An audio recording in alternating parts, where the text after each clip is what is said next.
just gonna be hanging out in here today.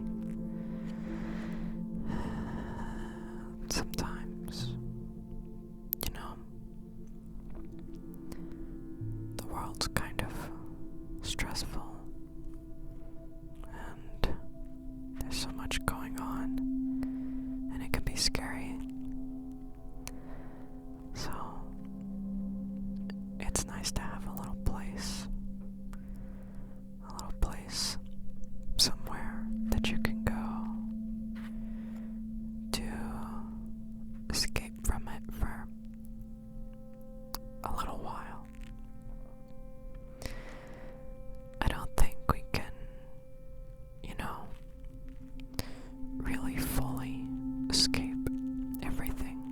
I don't think that's healthy in the long term, because we are part of the world, and part of what makes the world a better place is bringing our unique talents and gifts and strengths and our creativity, bringing those things out into the world.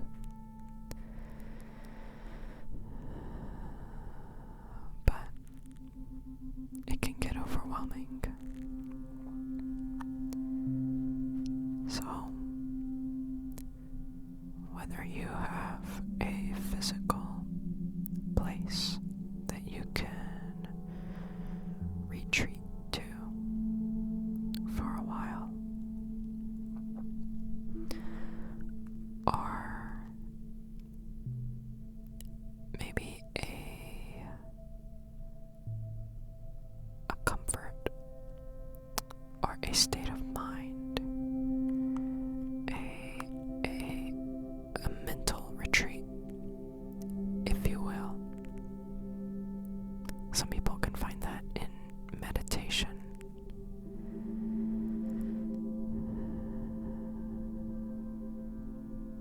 Taking some time to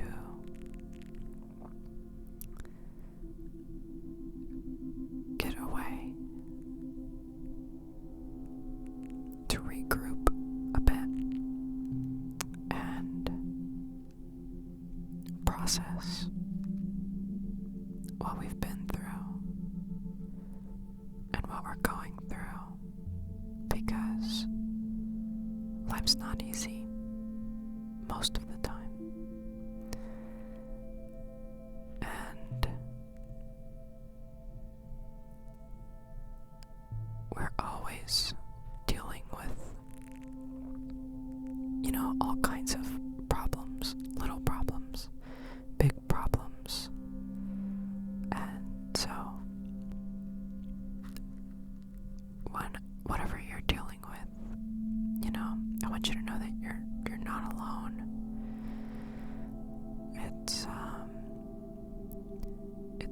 It's part of the human experience, I think. Suffering in some way or another. It's sort of just a fact of life. But we can find ways to minimize that suffering in ourselves and in other people.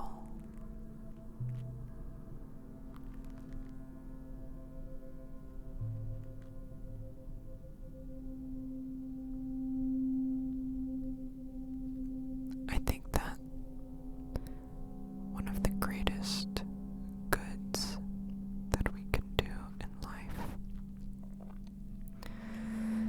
is to help minimize the suffering of other people, to help make life easier and more worth living for others.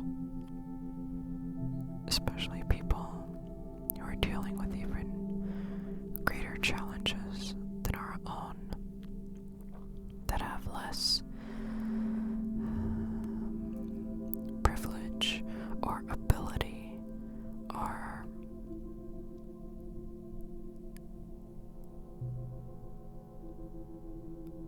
a way to make change and improve things on their own. Because we all need help at some point, in some ways. Sometimes it's hard to ask for help, but acknowledging that we need it is kind of the first step, I guess. And if we understand that we need help, sometimes in very small ways, sometimes in greater ways, then we can probably understand that a lot of people around us need help as well. And maybe, just maybe, we have a skill or some complementary ability or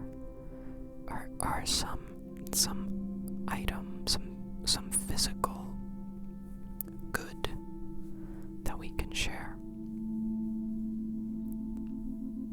and that we can offer help, and that we can return the favor for the people that take the time to help us. It is important, I think, to acknowledge that it's very difficult to help other people when you're struggling so much yourself. We have to do the work to be equipped to help other people appropriately. You know, if you're not a very good swimmer and you see someone that's out to sea and they're having trouble swimming and they need help, it might not be the best idea for you to jump in after them if you're not a good swimmer yourself.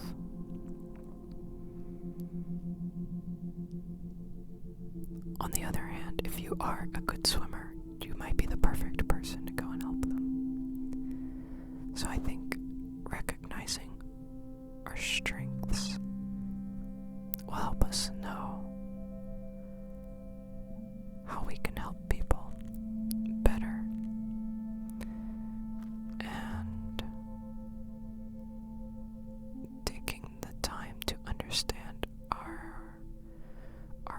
our weaknesses, the areas that we're not quite as strong, will help us know when we need to ask for help, because we can't do everything alone. We're social creatures. We rely on each other for complementary skills and abilities and goods. You know, I'm not a farmer. I live in an apartment, and I can't really grow, you know, my own crops. So if I want to eat fruits and vegetables and bread and rice, I need, well, it's helpful to know that I can go to a grocery store and they've worked with distributors, and distributors worked with farms, and there's a whole intricate system of interconnectivity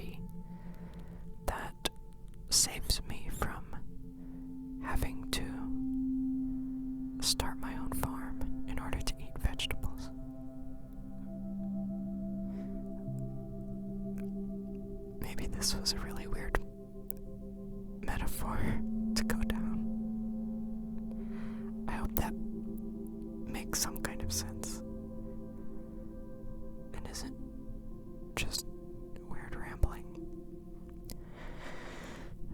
But sometimes when you're in a blanket fort, or when you are taking a walk or sitting quietly, whatever your escape is, whatever your little moment of retreat is, it's okay to go down those winding paths in your mind. That's how we figure stuff out. That's how we process things.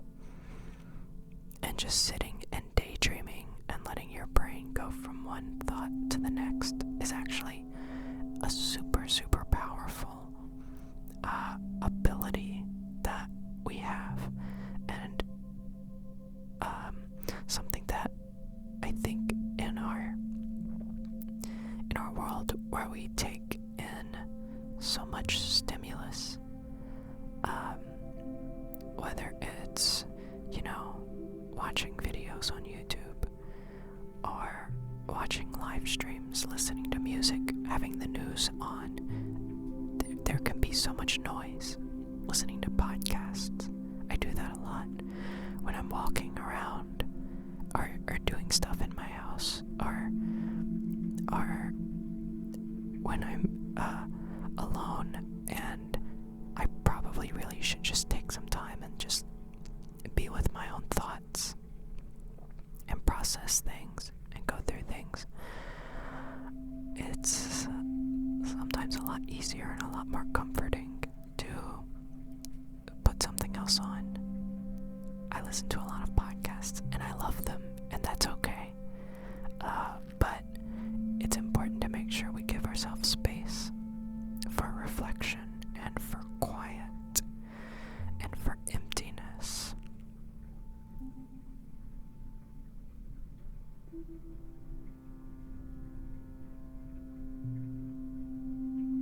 Because we can actually do a lot of mental work in those moments of quiet and emptiness.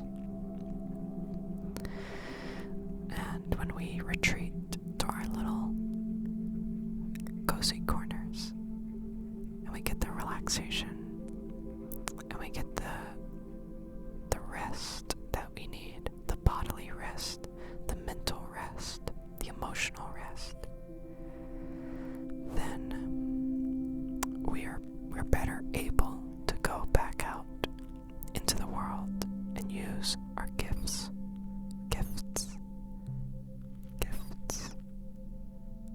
I have trouble saying that word when I'm whispering. We're able to use our gifts and our talents and our skills and abilities and whatever it is that we have. We're more equipped to do that. So, I guess I just want to say that I hope that maybe you're feeling a little more relaxed now.